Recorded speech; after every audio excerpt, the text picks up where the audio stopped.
el programa de hoy, el Papa establece un exarcado para los católicos ucranianos de rito bizantino que viven en Italia. Además, el pontífice expresa su cercanía al amado pueblo de Venezuela y envía un mensaje.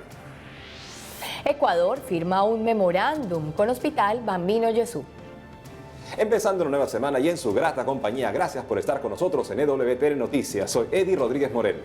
Yo soy Isabel Díaz Monsalve y seguimos trabajando para llegar a sus hogares con la información de la Iglesia Católica. Empezamos el programa contándoles que el Papa Francisco creó el exarcado apostólico para los católicos ucranianos de rito bizantino que viven en Italia. Conozcamos más de esta noticia en el siguiente informe.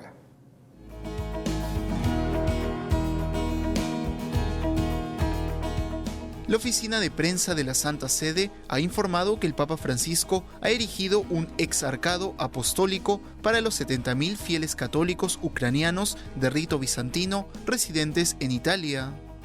De este modo, el pontífice ha nombrado como administrador apostólico, sede vacante, al cardenal Angelo de Donatis, quien también es vicario general del Santo Padre para la diócesis de Roma. Asimismo, se anunció que la iglesia catedral y la sede del exarcado estarán en la parroquia romana de los santos Sergio y Baco. En este sentido, cabe resaltar que un exarcado es una iglesia particular de rito oriental que no ha sido erigida como diócesis. Por otro lado, la presencia de los fieles greco-católicos ucranianos en Italia se remonta a hace más de 20 años y su cuidado pastoral se organizó gradualmente dentro del servicio de migrantes de la Conferencia Episcopal Italiana con el nombramiento de un sacerdote coordinador nacional, confiando la responsabilidad de las comunidades individuales al obispo local latino.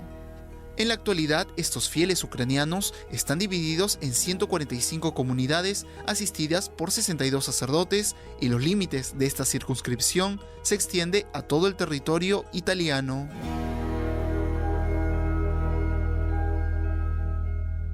Ahora nos enlazamos con nuestra corresponsal en Roma, Mercedes de la Torre Cuéllar, quien nos trae información de lo que dijo el Papa Francisco tras el Ángelus de este domingo. Adelante, Mercedes.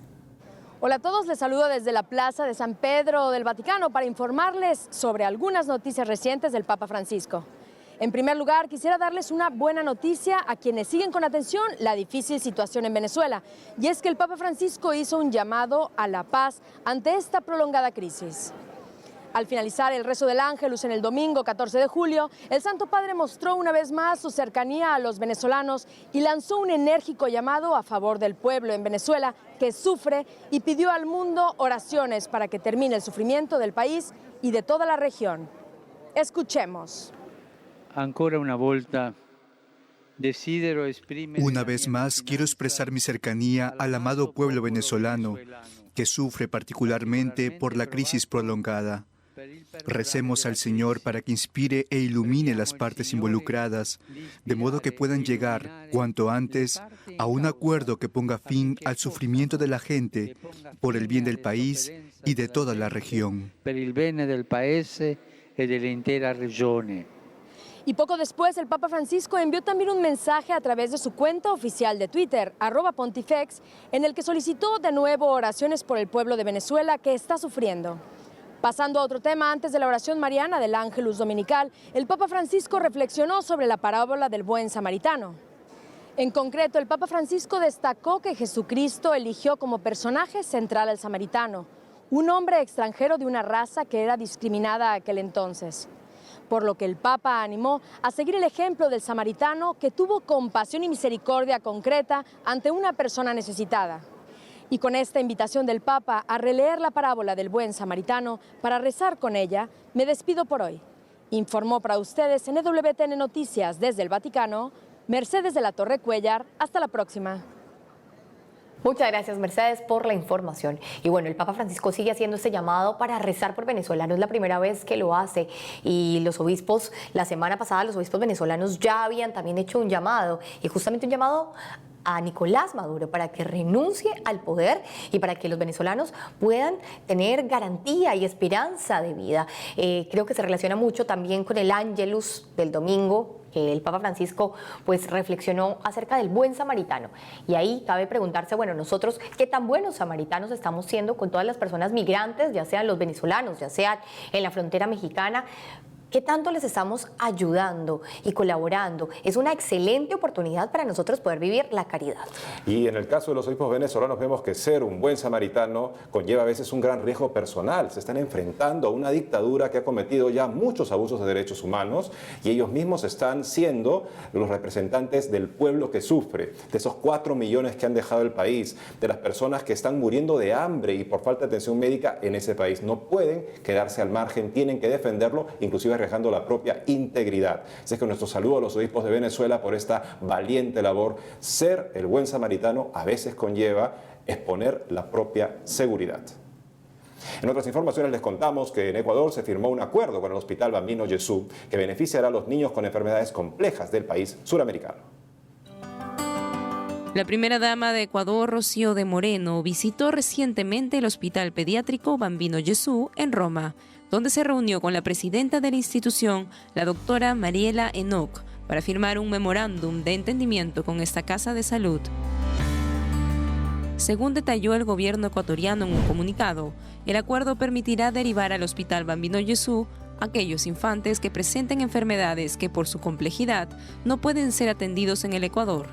Además, permitirá dar formación a médicos o personal de hospitales ecuatorianos en Italia y también el intercambio de investigaciones que se hagan en ambos países. Por otro lado, antes del encuentro con la presidenta del hospital, Rocío de Moreno recorrió el sector cardiológico y luego la ludoteca, donde juegan los niños.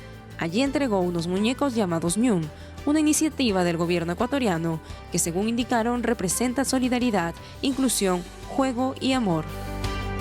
En este sentido, la primera dama ecuatoriana expresó que es muy importante que ambos países unan esfuerzos en pro de los niños, mientras que la doctora Mariela Enoch añadió que están contentos de poder ayudar a otros países, ya que el Hospital Bambino Jesús es también llamado de los hijos del mundo, porque representa el Hospital del Santo Padre y por ende a la Iglesia Universal.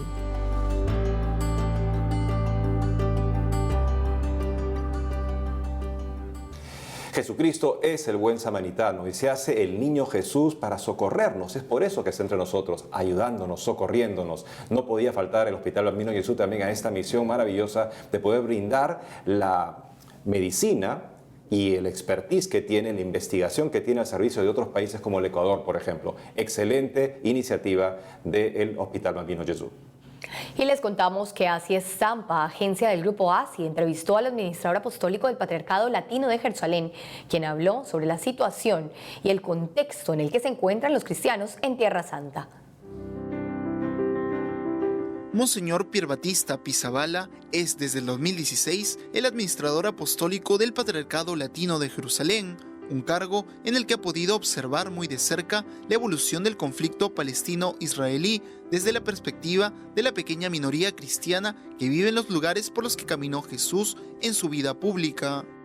En una entrevista a la agencia H. Estampa, Monseñor Pizzaballa explicó que los cristianos en Israel superan los 200.000, mientras que en Palestina fluctúan entre 45 y 50.000. De acuerdo al emisario del Papa, los cristianos que viven en Tierra Santa no son un tercer pueblo y afirmó que gracias a Dios no sufrieron las persecuciones que ocurrieron en Siria e Irak.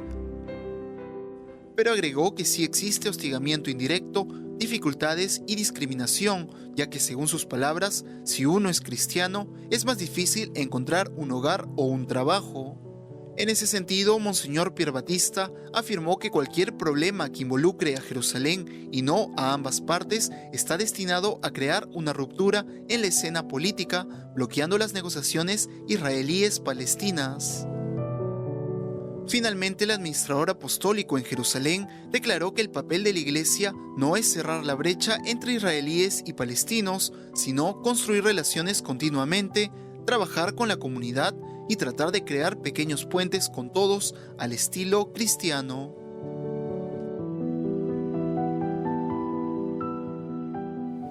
Por otro lado, un arzobispo de Estados Unidos ha pedido a los fieles oraciones por su salud después de descubrir que padece de cáncer. Escuchemos.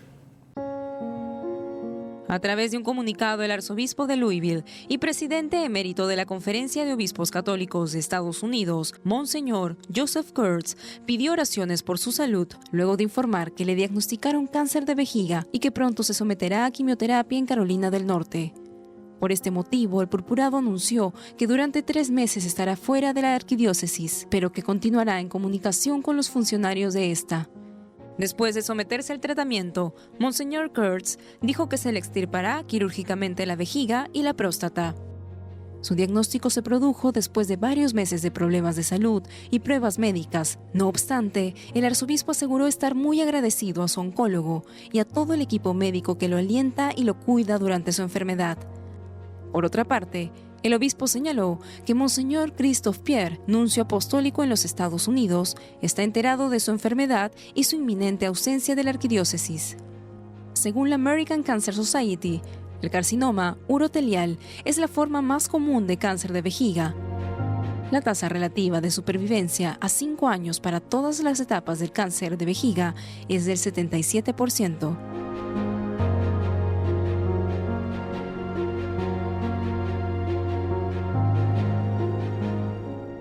Monseñor Kurtz no está solo en su lucha contra el cáncer, también Dios sobre todo está de su parte y con él el pueblo fiel que agradece también el gran liderazgo de Monseñor Kurtz en la defensa de la vida y también en la piedad que él promueve justamente en primera persona, porque es una persona que reza, por ejemplo, el rosario en la calle ante las clínicas abortivas, es una persona que está comprometida con la defensa de la vida y con la promoción de la doctrina católica, de manera que le tenemos una gran deuda de agradecimiento y estamos con él en este momento de dificultad. Además, él también ha ofrecido que rezará por todos los fieles, así que es un momento de fragilidad, de enfermedad, pero que se puede aprovechar justamente para eso, para rezar por todas las otras personas, ofrecerlo y también pues nosotros acompañarlo, de pronto de manera solo espiritual, porque no estamos de pronto cercanos, pero sí es un momento en que hay que acompañar a nuestro pastor enfermo. Ahora les contamos que el obispo de La Rioja, Monseñor Dante Gustavo Braida, animó a la comunidad diocesana a seguir caminando en estado de beatificación e ir preparando la fiesta litúrgica en honor a los beatos mártires riojanos que se realizará el próximo 17 de julio. El obispo de la diócesis de La Rioja, en Argentina, Monseñor Dante Gustavo Braida, anunció que este 17 de julio se llevará a cabo la fiesta litúrgica de los 4 mártires riojanos asesinados por la dictadura militar, que fueron beatificados el pasado mes de abril. Ante este acontecimiento, el prelado aseguró que la alegría de la beatificación de estos futuros santos sigue palpitando en los corazones de los fieles y los anima a seguir caminando como comunidad. Los beatos mártires son Enrique Ángel Angelelli, obispo de La Rioja, Carlos de Dios Murias, franciscano conventual, Gabriel Onguebelli, sacerdote misionero Fidei Donum, y Wenceslao Pedernera, catequista y padre de familia. Para la celebración se ha preparado como material de oración una novena, un triduo y textos para la liturgia de las horas y la Santa Misa que cada comunidad podrá utilizar.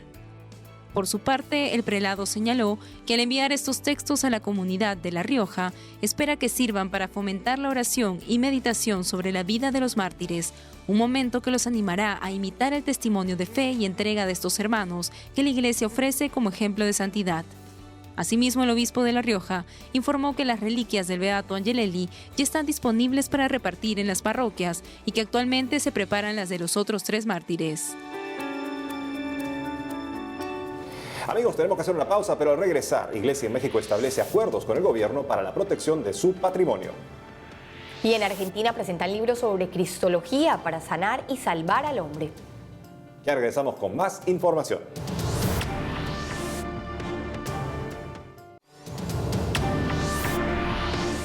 Seguimos con más noticias y nos vamos hasta la Ciudad de México, donde se encuentra nuestro corresponsal Diego López, quien nos trae información sobre unos importantes acuerdos establecidos entre la Iglesia y el gobierno de este país. Adelante, Diego. Hola Isabel Olad y los saludos desde el convento de las Hermanas Clarisas Capuchinas en la Ciudad de México para contarles que gobierno e iglesia establecieron acuerdos de colaboración para la protección de los bienes muebles y muebles de la iglesia. A raíz de los sismos del 2017 que dejaron grandes daños en los bienes muebles y muebles que atiende la iglesia, la Conferencia del Episcopado Mexicano, la Secretaría de Cultura y el Instituto Nacional de Antropología e Historia vieron conveniente crear una comisión de seguimiento y control para apoyar en la protección y documentación de los monumentos históricos y el patrimonio cultural en los recintos recintos bajo custodia de las diócesis. Esto con la intención de contribuir a la conservación, recuperación y difusión del patrimonio cultural e histórico a cargo de la Iglesia que peregrina en México, así como para determinar en su momento la prioridad que deberán darse las entidades y diócesis afectadas por desastres naturales que se susciten en el futuro. En otras noticias quiero contarles que las iglesias evangélicas de México anunciaron que difundirán la cartilla moral del presidente de la República, el licenciado Andrés Manuel López Obrador. En cambio, la Iglesia Católica decidió mantenerse al margen de este tema. La Conferencia del Episcopado Mexicano anunció que no fueron convocados para la distribución de este documento, que pretende ser una guía para que los mexicanos puedan vivir en amor a la familia, al prójimo, la naturaleza, a la patria y a la humanidad. Por su parte, Monseñor Juan Espinosa, obispo auxiliar de Morelia, opinó que más allá de la distribución de la llamada cartilla moral que pretende difundir el gobierno de la República, los mexicanos deben tomar actitudes que vayan de la mano con una mejor convivencia, generando ambientes de paz y respeto entre sus semejantes. Creo que estas cartillas pueden servir cualquier iniciativa que vaya en la línea de la construcción del bien común, en la línea de la defensa de los derechos, en la línea también de crear una ética que nos ayude a ser mejores personas y a defender también la dignidad de la persona humana. Creo que todo eso lo podemos apoyar. Espero que haya una coordinación, que también seamos invitados a participar, más que a la cartilla, a crear un ambiente moral más sano que nos lleve realmente a un camino de paz y de justicia. Para finalizar, quiero contarles que sacerdotes de distintas nacionalidades se juntaron en la frontera norte para hacer oración por los migrantes. 35 sacerdotes escalabrinianos, representantes de misiones en otros países, se reunieron en el muro fronterizo de Tijuana con el objetivo de llevar a cabo una oración masiva como respuesta a las injusticias que se cometen hacia los migrantes. El evento fue dirigido por el padre Pat Murphy, director de la Casa de Migrantes en Tijuana, y el provincial presbítero Miguel Álvarez. Entre los misioneros escalabrinianos se encontraban sacerdotes de Estados Unidos, Canadá, México, Guatemala, El Salvador, Colombia, Vietnam y Haití, países donde también se viven las crisis migratorias. Nos detenemos frente a este muro para rezar al Dios de las naciones que nos conceda el sueño de un mundo sin barreras, la gracia de una sociedad donde caben todos. Rezamos para que palabras como racismo, extranjero, mojado, caigan del diccionario y en lugar de ellas podamos establecer términos como acogida, compasión, fraternidad universal. Amigos, esa es toda la información que tengo desde Ciudad de México. Les mando un fuerte abrazo a todos en el estudio. Reportó para WTN Noticias, Diego López. Gracias, Diego, por la información. Obviamente, el orden moral consiste en más que pasar una cartilla. El orden moral, además, es un todo. Si yo por un lado estoy promoviendo reglas de convivencia y eso está muy bien, pero si por otro lado ataco el orden moral en lo más fundamental, la patria potestad, con una incursión de ideología de género en los colegios, si ataco el mismo derecho a la vida del niño por nacer, ¿de qué orden moral estamos hablando? Pienso que eso va a ser una ocasión en México también y en todo el mundo, espero que sea siempre así, para que la Iglesia se renueve en su enseñanza moral, que es tan fundamental en estos tiempos de tanta confusión, esta cultura líquida donde la moral acaba siendo lo que cada quien prefiere que sea, es un orden en el que entramos. Y además también en cristiano es más que el orden moral, pero nunca en contra, es el orden de la caridad que consolida el orden moral y lo lleva hacia una más alta expresión. Eddie, es como el vivir coherentemente con lo que piensas y con lo que lees, no solamente en la cartilla, que la repartimos y es muy fácil repartirla, sino que justamente pues el que en el fondo todos podamos vivir esa coherencia con la moral. Pues. Y también es importante rescatar, Eddie, pues esta otra iniciativa, el de crear una comisión que pueda cuidar el patrimonio de la Iglesia, sobre todo pues en momentos de inestabilidad como los terremotos o que puedan haber daños a nivel del patrimonio de la Iglesia, que es tan importante a nivel cultural y a nivel también espiritual para las personas que peregrinan y que van a las iglesias. Muy importante que se cree esta comisión y felicitamos pues esta iniciativa de la Iglesia. Sin duda. Y en otras noticias, en Ecuador, Monseñor Luis Cabrera, arzobispo de Guayaquil, invitó a los fieles a participar en la cuarta peregrinación hacia el santuario de Santa María Madre de Guayaquil, que se realizará el próximo 20 de julio. Veamos. Queridos hermanos, queremos invitarles para que el 20 de julio nos acompañen en este camino hacia el Santuario de María, Madre de Guayaquil. El lema para este año es Ven con María a caminar. Qué hermoso poder dirigirnos al Padre, a Jesucristo, su Hijo amado, tomados de la mano de María. Ahí vamos seguros, felices, con una sonrisa que contagia de vida y esperanza a tantas personas. La cita para el 20 de julio.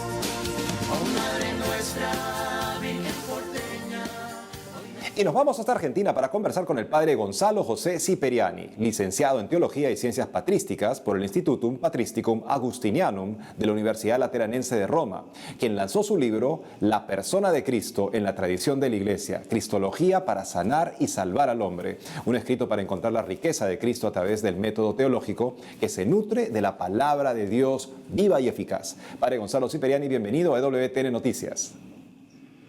Hola Eddie y bueno, hola a toda la audiencia de WT. Padre, ¿nos podría contar cómo nace la idea de escribir este interesante libro y qué busca comunicar a través de la obra? Bueno, este libro surge allí cuando yo estaba haciendo la licenciatura en Roma, donde, estudiando los padres me di cuenta que era muy importante estudiar la persona de Cristo a partir de la Iglesia, de los grandes concilios.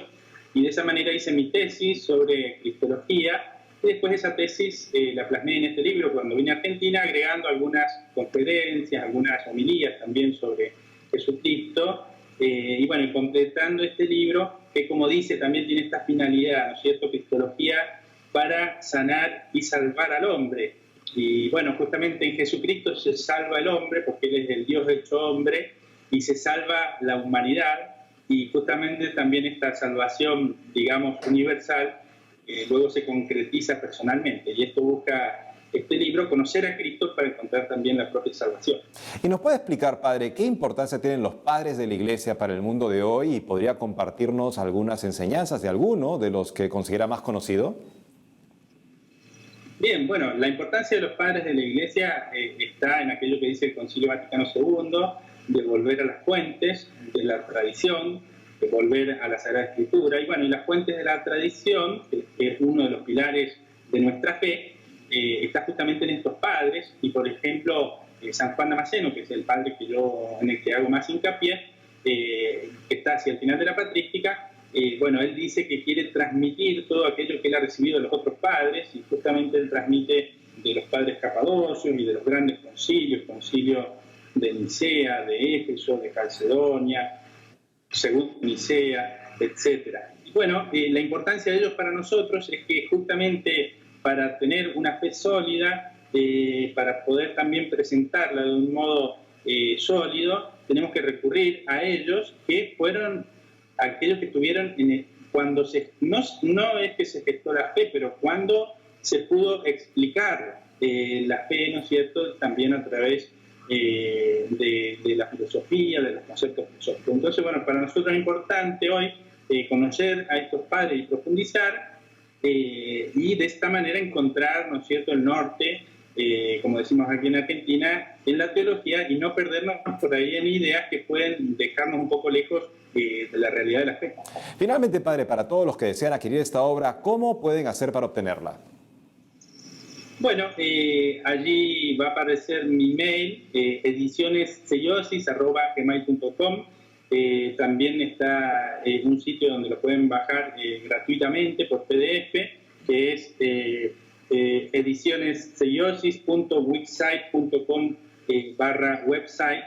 Y si no, también allí en vuestro, digamos, sitio de Así Prensa, está para bajarlo gratuitamente, pero aquel que lo quiera en modo físico, que me escriba a mi mail. Padre Gonzalo Ciperiani, muchas gracias por haber estado con nosotros en EWTN Noticias. Bueno, muchas gracias y un saludo a toda la audiencia. Por otro lado, Obras Misionales Pontificias, junto con el rapero Grillex y el grupo Not From This World, dos conocidas presencias del mundo urbano en España, lanzaron el videoclip de la canción Cadena de Bondades, la cual inspira a ayudar a los más necesitados y levantar a quienes se sienten caídos. El video empieza con la donación del rapero Grillex a un mendigo, desencadenando una sucesión de buenas acciones por parte de distintos personajes. Con este trabajo audiovisual, Obras Misionales Pontificias tiene como objetivo invitar al espectador a unirse a una cadena de bondades real, una cadena que culmina en el día a día de los misioneros. Veamos. Únete a la cadena de bondades. Hermano, ponte en pie y sale fuera. Sé el eslabón que le falta a esta cadena. No más indiferencia, creo la entrega de hombres y mujeres con fe plena. Estrena tu mejor sonrisa y busca la verdad. No esperes que algo pase, da tú el paso y pasará. Hace falta luz, mirando la cruz, da la vida y ese candil entre la multitud. Entra en acción, empieza, no pares. Tienes un don, demuestra lo que vales. Ve por el mundo, sabes el rumbo. Únete a la cadena de bondades. Entra en acción, empieza, no pares. Tienes un don, demuestra lo que vales. Ve por el mundo, sabes el rumbo. Únete a la cadena de bondades. Entra en acción. Obras Misionales Pontificias. Si es como va, cadena de bondades. Entra en acción, empieza, no pares. Tienes un don, demuestra lo que vales. Ve por el mundo, sabes el rumbo. Únete a la cadena de bondades. Entra en acción, empieza, no pares. Tienes un don, demuestra lo que vales. Ve por el mundo, sabes el rumbo. Únete a la cadena de bondades. Una creativa iniciativa, la de Obras Misionales Pontificias, el poder pues convocar a personas reconocidas que puedan pues animar, invitar a las personas a hacer esa cadena de bondades. Una buena acción que nosotros también estamos llamados a hacer, esa cadena de bondades. Si uno hace algo bueno por otro, de ahí pueden seguir haciéndose. Y pensar que todo comienza de que Dios nos amó primero, que amando nos entregó por nosotros. Ahí comienza la primera bondad en nuestra vida, dejarnos amar por Dios en esos términos para poder compartir este amor concretamente, como Él lo hizo, haciéndose Dios con nosotros. Y bueno, recordemos que mañana 16 de julio es el Día de la Virgen del Carmen, así que también nos encomendamos a ella y le pedimos por todas las personas que nos están viendo desde sus hogares. Nuestro saludo y nuestras oraciones por toda la gran familia del Carmelo. María es el monte santo de Dios en su entrega y la ha inspirado de esta manera pues tantas cofradías también en el mundo, tantas hermandades que la celebran y nosotros celebramos a María Santísima en su vocación de Nuestra Señora de Monte Carmelo. Y terminamos el noticiero por el día de hoy. Muchas gracias por estar con nosotros. Recuerden que nos pueden seguir en las redes sociales. Hasta pronto.